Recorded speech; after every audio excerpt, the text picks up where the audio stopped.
우리는 교회입니다. 교회라는 이름을 가졌고 각자 세상을 나가면 그리스도인이라는 이름을 가지고 삽니다. 이럴 때 우리는 질문을 하나 해야겠죠. 그리스도인은 어떠한 사람입니까? 교회가 세상에 존재하는 이유는 무엇입니까? 그리스도인이 모여서 교회의 사명이 무엇인지에 대해서 질문을 해야 합니다. 단순한 질문들입니다. 저의 인생에 대해서 얘기하면 선민아, 너는 왜 사니? 왜 태어났니? 왜 존재하니라는 질문들과 다를 바가 없는 것이겠죠. 현실에서는 참 하기 어려운 질문들이기도 합니다.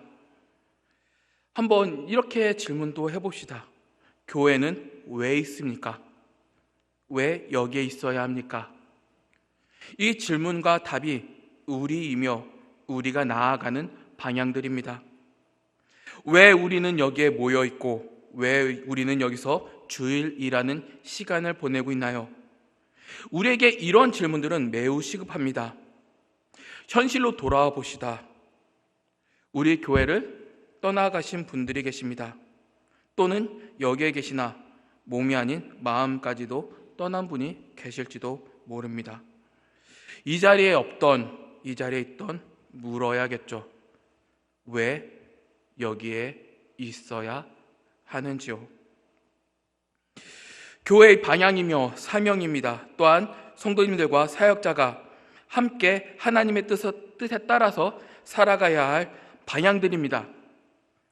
왜 우리는 여기에 있을까요? 왜 우리는 살아가야 할까요? 이를 첫 번째로는 사명이라고 합니다. 우리가 주어진 사명을 알아갈 때, 교회가 그 사명대로 세워져 나아갈 때 하나님의 뜻에 합당한 교회가 될 것이며 하나님께 참된 영광을 돌리는 교회가 될 것입니다. 이 사명을 알아갈 때는 먼저 우리들이 가진 속성을 알아야 됩니다. 먼저 우리들이 가진 가장 큰 속성은 관계의 속성을 가지고 있습니다. 하나님 앞에 있는 성도들의 모임이며 또한 성도와 성도 간의 관계가 세워진 모임이며 세상과의 관계 속에 담겨져 있는 모임들입니다. 뭐라고요? 첫 번째로는 교회는 하나님과의 관계에 있습니다. 그에 대한 소명과 사명을 알아야 합니다. 그리고 두 번째로는 성도와 성도의 관계 속에 있습니다. 이 관계를 알고 이 사명을 알아야 됩니다. 세 번째로는 교회는 세상 속에 있습니다. 세상과의 관계를 맺는 공동체이죠. 이 안에서 주어진 우리의 사명을 알아가야 할 것입니다. 하나님과의 관계, 성도와의 관계, 세상과의 관계입니다. 이 관계를 토대로 교회의 사명을 살펴볼 수 있습니다. 첫 번째로는 하나님과의 관계는 바로 예배를 통해서 드러납니다. 하나님과의 관계에 관한 사명은 무엇인가요? 바로 예배입니다. 시편 22편 27절 말씀은 땅의 모든 끝이 여호와를 기억하고 돌아오며 모든 나라의 모든 족속이 주의 앞에 예배하리니 라고 합니다. 즉 우리들이 만들어진 목적 또한 우리를 이 자리에 부르신 목적은 바로 예배입니다. 하나님께 드려지는 예배는 하나님과 우리 성도가 얼마나 깊은 관계에 있는지를 보여줍니다. 하나님을 얼마나 사랑하고 의지하고 있는지를 보여줍니다. 만일 하나님 외에 다른 것을 우선하고 있다면 하나님보다 그 우선한 것이 우상입니다. 하나님 외에 다른 것을 섬기고 있다는 것을 보여주죠. 또한 하나님이 내 인생의 주관자이심을 부인하는 것입니다. 예배 외에 놀이, 학업, 취업에 매달려 있다면 우리는 그 자리에서 하나의 우상을 선포하는 것과 다름이 없습니다. 그러한 것들이 하나님보다 나를 더 사람답게 살게 한다는 그 선포를 삶으로 한 것이죠. 하나님보다 그러한 것들이 나의 인생을 주관하며 살핀다 라는 것을 내 인생과 시간 속에서 선포하고 있는 것입니다. 우상 숭배와 동시에 하나님은 저것밖에 안 됩니다 라고 하는 것을 선포하며 하나님을 모욕하고 있는 것이죠. 학생들 한번 봅시다. 시험 기간에 예배를 빠져도 됩니다. 청소년들의 관계에서는 학생들은 자기 주장보다 부모의 영향력이 더욱 강합니다. 이전에 청소년 신앙 보고서라는 그 통계에 담겨진 글을 보면 이렇습니다. 부모님이 집사님인 경우 절반 이상이 시험 기간에 예배에 빠져도 된다라고 얘기합니다. 중직자, 즉 장로님이나 권사님들의 자녀인 경우에는 30%가 교회에 빠져도 된다라는 그 통계 자료가 있습니다. 이는 아이들의 신앙을 보여준 것이 아닙니다. 그 부모님이, 그 어른이 하나님은 신뢰하지 못한다고 그 자리에서 선포하는 것과 다름이 없습니다. 다음 세대를 잃은 전형적인 가족의 모양을 보여주죠. 겉으로는 부모가 교회에 봉사하고 열심인 것처럼 보이나 결국 그 신앙은 자녀를 통해서 드러납니다. 더 나아가서 그 가정의 신앙의 미래는 장담하기 어렵습니다. 이것이 괴로운 교회들의 현실이죠. 예배 가볍습니다. 예배 빠져도 됩니다. 노느라 예배 어디 나가도 됩니다. 그것이 일반 성도들이 생각할 수 있는 예배의 가벼움들입니다. 예배가 가벼워진다면 우리는 어떠한 모양대로 살게 될까요? 우리의 교회의 미래는 어떻게 될까요? 하나님이 가볍다. 하나님은 내 인생의 주관자가 아니다. 예수 그리스도의 피의 공로는 우리에게 아무것도 아니다 라고 하는 것을 교회 안에서 성도들이 보여준다면, 이를 우리 눈앞에 보이고 귀에 들리도록 허용한다면 이 땅의 교회에 미래가 있을까요?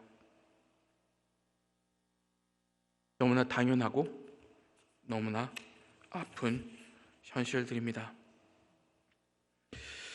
두 번째로는 하나님 안에 있는 성도와의 관계입니다. 이는 교육이라고 할 수가 있죠. 마태복음 28장 18절부터 20절까지 읽으면 이런 말씀이 있습니다.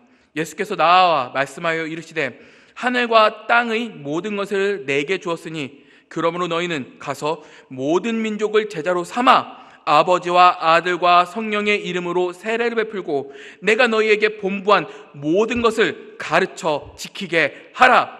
볼지어다 내가 세상 끝날까지 너희와 항상 함께 있으리라 하시니라. 교회 교육, 신앙 교육, 가정 안에서 하나님에 대해서 가르치는 것이 교회의 사명입니다. 더 나아가서 교육이 제대로 되어 있지 않다면 예배가 제대로 세워지기 어렵습니다. 한번 예를 들어 봅시다. 가정 신앙 교육을 예로 들어 보겠습니다. 부모님이 돼서 내가 자녀에게 하나님 앞에 이렇게 살아야 된다, 예수님은 이런 분이시다, 성경은 이런 말씀이 있다라는 것을 평소에 가르친다라고 생각을 해봅시다. 근데 어느 날 그 부모님이 교회의 마음이 상하여 나 교회 예배 나가기 싫어 라는 마음을 가졌다라고 봅시다. 근데 자세히 들어보면 그렇게 교육을 실행한 부모가 예배에 빠지기 쉬울까요? 자녀에게는 하나님의 뜻대로 살아야 된다, 하나님의 말씀은 이것이다 라고 가르치는데 정작 자신은 마음이 상했다라고 해서 교회에 빠집니다. 그러면 그 옆에 있는 자녀가 뭐라고 하죠? 엄마 아빠, 나한테는 하나님이 이렇다라고 가르쳤는데 왜 그렇게 사세요? 라는 물음과 시선이 부모의 심장을 찌릅니다. 더 나아가서 자녀에게 교육하는 부모는 자녀를 성장시키는 것뿐만 아니라 결국 자신까지도 지켜냅니다. 교회 자체를 지켜내는 힘과 능력이 있습니다. 최소한 망가진 부모라고 할지라도 자녀 앞에서 자신이 가르친 것을 지키고자 합니다. 그 부모의 신앙에 얼마나 큰 유익일까요? 가정과 교회를 세워냅니다. 다시 말씀드리지만 부모가 자녀에게 신앙을 가르치는데 자녀뿐만 아니라 부모가 예배에 쉽게 빠질 수 있을까요? 너무나 간단한 상식입니다. 제가 이전에 서울에서 우리 보수 정통적인 신앙을 배우고자 공주에서 서울까지 새벽 차를 타고 왔다 갔다 한 적이 있습니다. 근데 그 교회의 특징이 예배 시간이 무려 2시간 정도 됩니다. 길면 3시간입니다. 그래서 11시에 예배 시작하면 예배가 1시나 너무 늦게 끝나면 2시에 끝납니다. 그게 한 번에 드리는 예배입니다. 설교 시간이 1시간 내지 최대 2시간까지 길어집니다. 근데 독특한 게 맨 앞자리에 초등학교도 들어가지 않은 어린 꼬마 애들이 15명, 16명이 그 3시간이라는 시간에 예배를 다 지킵니다. 그리고 바로 뒷자리에 중고등부 아이들이 있습니다. 그렇다면 질문을 해야죠. 어떻게 그 엄청나게 긴 예배 시간을 초등학교도 들어가지 않은 친구들이 지켜낼 수 있을까? 또 어떻게 그 긴 시간에 예배에 집중할 수 있을까? 또 어떻게 우리로 말하면 어려운 신앙적인 용어를 그 아이들이 알아듣고 우리들 앞에 설명을 할 수 있을까? 라는 질문을 해야 됩니다. 그 어린아이들만 보아도 예배의 자세가 너무나 많이 달라지죠. 왜 그럴까요? 부모가 자녀를 교육하기 때문입니다. 그래서 부모님들이 모이면 우리 학교 우리 애들 어디 유치원 들어갔어? 어디 유치원 들어갔어요? 요로 대화하는 것이 아니라 우리 아이 신앙 어떻게 가르칠까가 그 부모들의 대화의 내용들입니다. 어떠한 교회 가보면 목사님께서 광고 시간에 이런 말씀하시는 교회가 있습니다. 제가 청주에 새소망교회라고 아주 조그만 교회가 하나 있는데 그쪽 한번 예배가 어떤지 가서 딱 들어봤는데 그 예배 시간이 2시간 반 정도 되고 설교가 1시간 반 정도 되었는데 초등학교도 들어가지 않은 아이들이 그 자리에서 다 지킵니다. 근데 목사님께서 광고 시간에 이런 말씀을 하시더라고요. 저 고3짜리 누구누구 있는데 수요 예배가 끝난 다음에 하나 우리 성경 시험을 보겠습니다. 그런 성경 시험을 보니 부모님께서는 그 시간 전까지 교육을 해주시기 바랍니다. 교육과 예배는 서로가 뗄래야 뗄 수가 없습니다. 한번 더 이를 우리 장로교회라는 정치 제도에 대해서 한번 살펴보도록 하죠. 우리 장로교회 정치 제도를 제가 배웠는데 이 교육에 대한 임무를 자세히 보면 장로님들과 권사님들에게 주어진 임무이기도 합니다. 교육을 하라는 거죠. 메인으로 우리 중직자라고 한다면 어떠한 행정적인 일을 보거나 아니면 여러 봉사 일을 하게 되는데 그 법과 그리고 배운 대로 살펴보면 그 중직자의 가장 큰 임무는 본입니다. 본. 성도님들 보세요. 나처럼 신앙생활을 해야 됩니다 라고 하는 본을 보여야 되는 것이 중직자의 가장 우선되는 임무입니다. 그리고 그 우선되는 임무 중에서 하나가 교육입니다. 자녀를 교육하고 성도들이 만약 마음이 무너지거나 신앙적으로 너무나 고통스러운 일이 있을 때 말씀으로 붙잡아주는 역할을 합니다. 그러한 본을 보이면서 또 어떤 영향력을 끼치니까 나 같은 중직자가 이렇게 가르치니까 부모님들도 가서 자녀들에게 이렇게 가르치고 이렇게 붙잡아 주세요 라고 하는 본을 보이도록 우리 장로교회 정치제도 자체가 그렇게 채워져 있습니다. 진리대로 훈계하고 또 거짓되거나 이상한 신학이 오면 충분한 지식으로 교회를 지키셔야 합니다. 중직자분들이 본을 보이고 가정은 이를 따라 그 가정의 진리를 가르칩니다. 교회가 어렵습니다. 우리 진리 앞에서 우리 한번 돌아봅시다. 이 진리에 관심을 가지고 있었는지를 돌아봅시다. 다음 세대를 우리가 세울 수 있는 능력이 있나요? 이것은 우리가 진심으로 돌아보며 기도해야 하는 것입니다. 또한 울어야 할 내용이기도 하고요. 목회자는 이 부담에 대해서 또한 더 가중된 책임을 가져야 합니다. 만일 제가 어떤 교회에서 몇 년 목회하였는데 성도님들이 진리에 관심이 없고 진리에 대해서 모른다라고 한다면 저라는 목회자는 명확하게 말씀드리지만 소명이 없는 것입니다. 이것이 교육 그리고 교회의 생명이자 교회의 소명입니다. 다시 말씀드리지만 목사라는 직분은 말씀을 전하고 가르치는 직분이 담겨져 있습니다. 또한 만약 제가 이 자리에서 하나님에 대해서 전하고 가르쳤으나 성도님들이 하나님에 대해서 관심이 없거나 모른다라고 한다면 그는 명확하게 소명이 없는 자와 다름이 없습니다. 그에 따라서 하나님께 분명한 심판을 받아낼 수밖에 없습니다.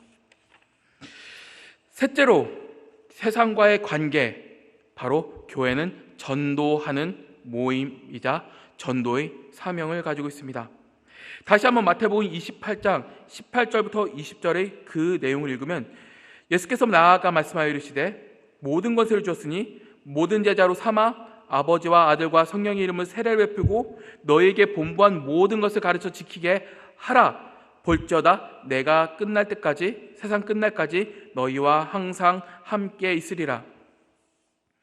예배와 교육이 바로 세워지면 교회는 전도로 이루어져 나갑니다. 아주 자연스러운 일입니다. 하나님을 알면 하나님을 전하게 되었습니다. 예배가 살면 교육이 살고 예배와 교육이 살면 전도는 아주 당연한 일입니다. 한번 우리 교회를 돌아봅시다. 우리 교회는 어느 교회보다도 지리적으로 사람들이 모이기 좋은 곳에 있습니다. 주변에 아파트가 있으며 또 주변에 중년과 청소년들을 쉽게 볼 수 있습니다. 여기서 한번 물어봅시다. 우리가 맡겨진 본분인 전도의 사명을 다 감당하고 있었나요? 그건 너무나 아프고 괴로운 일입니다. 주변에 사람들은 살고 있으나 주변에 사람들이 오지 않습니다. 이게 1년 가까이 제가 보았던 것이고 그리고 우리들이 보고 경험했던 것입니다. 전도의 사명을 잘 감당하지 못한다면 우리는 다시 처음으로 돌아가야 합니다. 우리의 예배는 어떠했는지 또한 교육이 어떠한지를 물어야 합니다. 돈이 사람을 모으진 않습니다. 돈이 사람에게 하나님을 믿게 하지 못합니다. 우리의 교회는 예배로 세워지며 말씀을 서로 가르침으로써 세워져 나아갑니다. 그리고 복음의 그 전도의 시작은 바로 예배와 교육의 사명을 이루는 데부터 시작하는 것입니다. 이제 먼저 교회가 바로 세워지기 전에 예배를 어떻게 드리는지 예배의 본질을 한번 돌아볼 필요가 있습니다. 예배의 가장 큰 핵심은 바로 언약입니다. 하나님과 사람과 사람, 민족과 민족 간의 약속이 주유를 이루는 것을 언약이라고 합니다. 특히 성경은 하나님께서 인간과 인격적으로 맺으신 구약 언약을 바로 우리에게 주어진 언약이라고 볼 수 있죠. 이는 오늘 본문을 통해서 이를 명확하게 할 수 있습니다. 바로 2절입니다. 나는 너를 애굽 땅 종되었던 집에서 인도하여 낸 내 하나님 여호와이라. 그리고 3절부터 이어지는 계명, 예배의 방법들이 있습니다.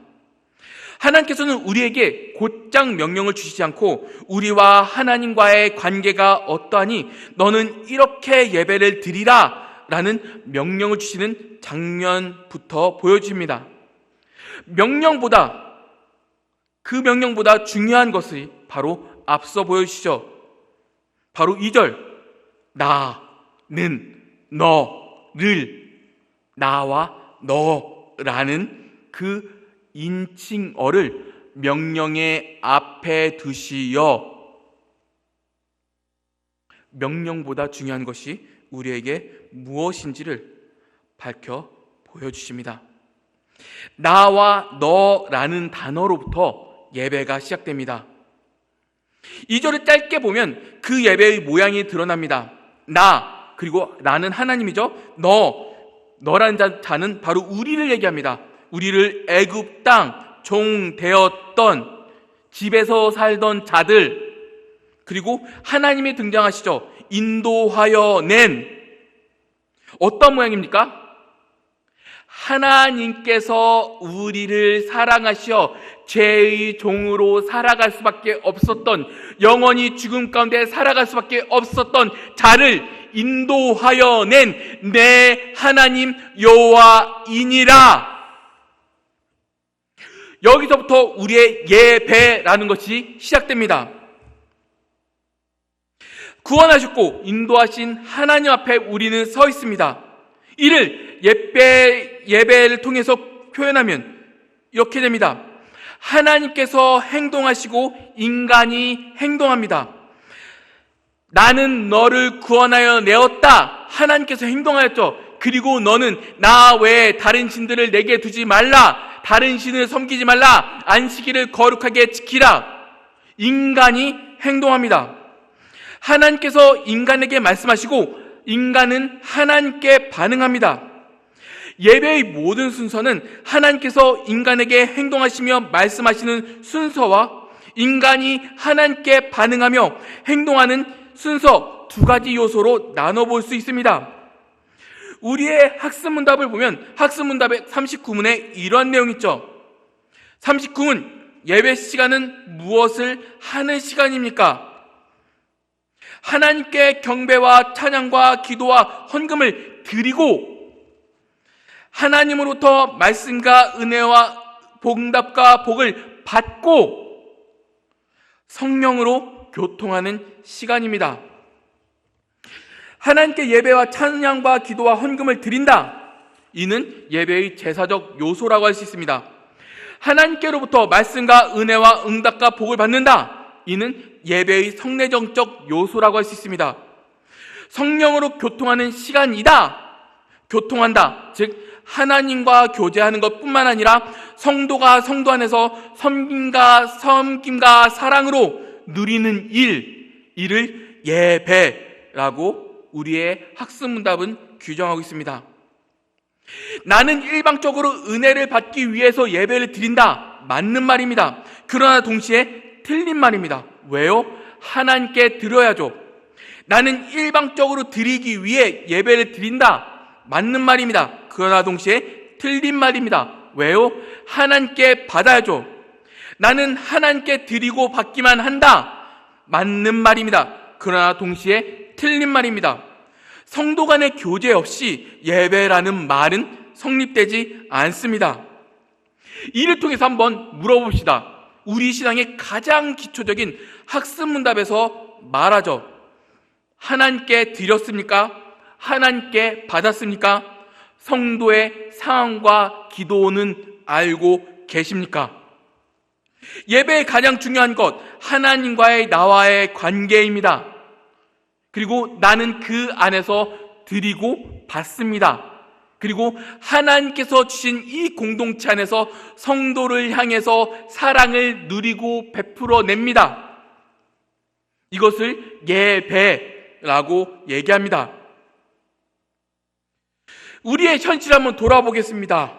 다시 한번 묻겠습니다. 우리의 예배는 어떠한지요? 하나님을 모르고 떠납니다. 한 주간에 그렇게 삶을 살아냅니다. 이를 예배라고 할 수 있을까요? 하나님에 대해서 알지 못합니다. 교회에 왔으나 우리의 생각과 우리의 판단만이 이 자리를 지배합니다. 예배라고 할 수 있습니까?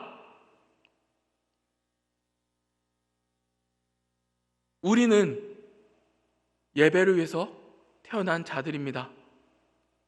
이 우리에게 너무나 기초적인 주어진 이 학습문답을 통해서 볼 때 우리의 예배는 어떠한지요? 말씀을 맺겠습니다. 우리는 하나님께 어떠한 모양으로 있었습니까? 하나님께 어떠한 자세로 살아왔나요? 예배를 예배답게 드렸나요? 하나님도 모르고 나도 모릅니다. 또한 성도가 성도를 모릅니다. 이는 진리를 어떻게 알고 있는지, 진리를 어떻게 대하는지, 부모가 자녀에게 진리와 예배를 어떻게 가르치는지를 통해서 너무나 쉽게 확인할 수 있습니다. 우리는 우리 교회의 아픈 현실을 경험하고 있습니다. 참으로 많이 괴롭고 아픈 일이죠. 제가 이 진리를 알고 하나님을 조금씩 알아가는 바, 아무리 아프고 괴롭더라도 이 교회는 예수님께서 피로 사신 교회입니다. 아무리 아프고 망가졌다고 할지라도 이 교회는 예수님께서 사랑하시는 교회입니다. 그리고 이 사랑하시는 교회 앞에서 이 말씀을 준비하면서 수없이 묻게 됩니다. 우리의 가장 기초적인 예배에 대해서 묻게 됩니다. 우리는 오직 예배라는 우리가 지녀야 될 사명이 있습니다. 그 오직 예배라는 그 너무나 귀한 우리의 사명이 어떻게 지켜지고 있는지요? 그리고 우리를 돌아볼 때, 하나님 앞에 우리를 내어놓았을 때 우리는 어떠한 상태 가운데 있는지요? 하나님이 계셨습니까?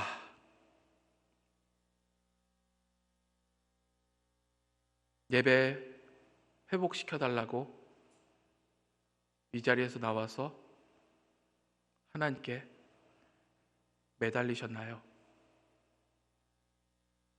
우리는 짧은 기준을 통해서만 보아도 우리의 예배가 너무나 많이 망가졌다라는 것을 압니다.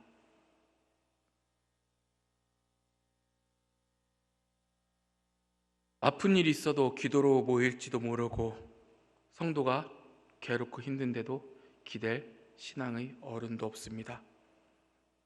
붙잡아 줄 수 있는 사람도 없습니다. 그 가운데서 이 말씀을 준비하면서 수없이 묻게 됩니다. 주님, 어디서부터 시작해야 할까요? 이 시작점은 바로 예배의 회복입니다. 예배가 무엇인지 모르고 하나님과의 관계없이 드렸던 과거에서 벗어나 이제부터 예배를 사모하고 예배를 통해서 우리가 이 공적 예배와 더불어 삶의 예배자가 되는 것, 이로부터 우리가 시작해야 하지 않을까요? 하나님 없이 교회는, 하나님 없는 교회는 교회의 모양과 예배의 모양만 있을 뿐 참된 예배와 참 신앙을 찾기 어렵습니다.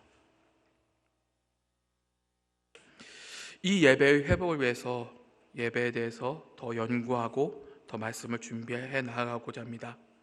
그리고 이 말씀을 통해서 우리가 무너진 이 예배를 다시금 회복되기 원합니다. 그리고 하나님을 다시금 알길 원합니다.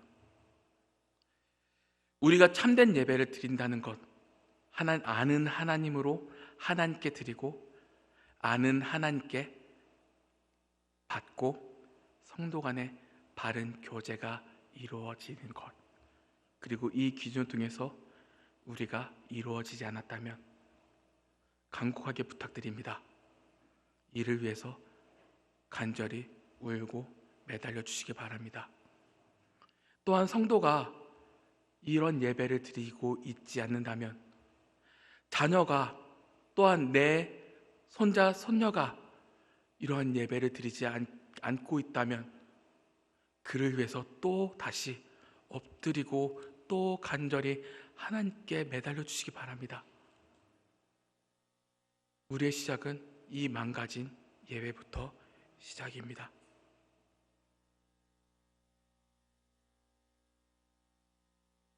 예배가 바로 세워져 있지 않은데 울고 우는 이가 없는 이 현실,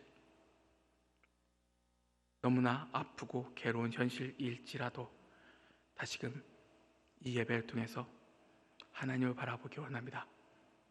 그리고 이 시작점은 바로 참 하나님을 아는 일, 그로부터 참된 예배가 시작됩니다.